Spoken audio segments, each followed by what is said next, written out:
एक मजदूर रहता था। वो रोज मिट्टी खोद कर निकालता, अपने गधे पर लादता और उसे बेच दिया करता था। तो एक बार जब वो मजदूर मिट्टी खोद रहा था, तो मिट्टी खोदते खोदते उसे उस मिट्टी में से एक कीमती हीरा मिलता है।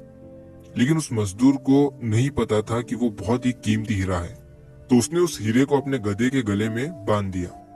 एक दिन जब वो गांव से अपने गधे को लेकर जा रहा था, तो एक सेठ जी थे उसी गांव के, जो उसी गांव में एक छोटी सी किराने की दुकान चलाते थे। तो उन्होंने जब उस गधे के गले में उस हीरे को देखा, तो उस मजदूर से पूछा कि ये तुम्हारे गधे के गले में क्या है, बड़ा चमक रहा है। मजदूर ने कहा कि ये चमकीला पत्थर है, मुझे मिट्टी खोदते समय मिला था। अब सेठ जी को वो चमकीला पत्थर पसंद आ जाता है और सेठ जी उस मजदूर से उस चमकीले पत्थर को 50 रुपए में खरीद लेते हैं और वो उस चमकीले पत्थर को अपने दुकान के तराजू पर लगा देते हैं। अब जो भी सेठ जी की दुकान पर आता, उस चमकीले पत्थर को देखकर उसकी बहुत तारीफ करने लगता। तो एक बार एक जौहरी सेठ जी के दुकान पर आता है और जब वो उस कीमती हीरे को सेठ जी के तराजू पर लटका हुआ देखता है, तो वो जौहरी समझ जाता है कि ये कीमती हीरा है। वो सेठ जी से पूछता है कि ये क्या है और इसे आपने तराजू पर क्यों लटकाया हुआ है। सेठ जी उस जौहरी से कहते हैं कि ये एक चमकीला पत्थर है, मैंने एक मजदूर से 50 रुपए में खरीदा था। वो जौहरी सेठ जी से कहता है कि क्या तुम इस चमकीले पत्थर को मुझे बेचना चाहोगे। सेठ जी उस जौहरी से कहते हैं कि अगर तुम इसे खरीदना चाहते हो तो मुझे 100 रुपए दे दो और इसे ले जाओ। अब वो जौहरी जो था वो बहुत ही कंजूस था।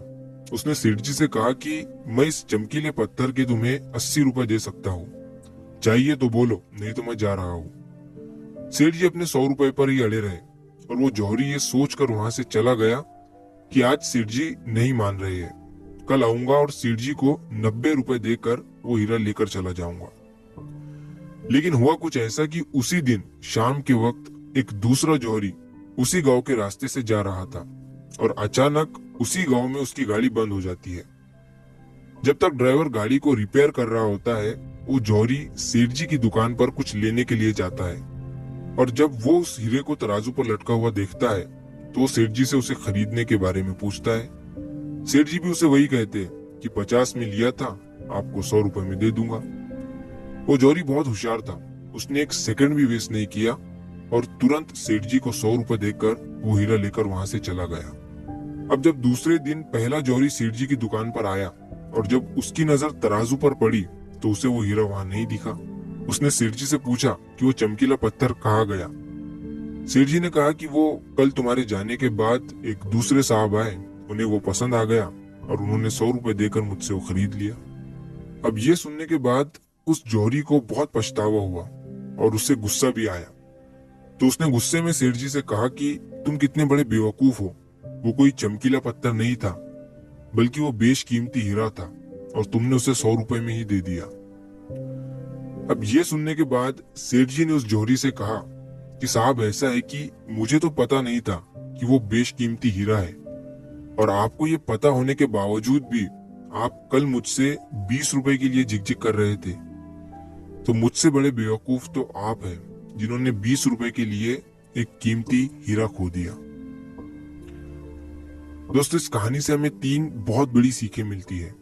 पहली ये कि कंजूसी भी वहीं करो जहां पर उसकी जरूरत है। अगर हर जगह कंजूसी करोगे तो अच्छी चीजें भी अपने हाथों से गवा दोगे। और दूसरी सीख इस कहानी से हमें ये मिलती है कि हाथ में आया हुआ मौका, अपॉर्चुनिटी हमें कभी भी गंवानी नहीं चाहिए। अक्सर करके हम अपने आप को ब्रिलियंट समझकर कई सारे मौके हाथ से गवा देते हैं। और तीसरी सीख हमें इस कहानी से ये मिलती है कि कभी भी काम को कल पर मत टालो।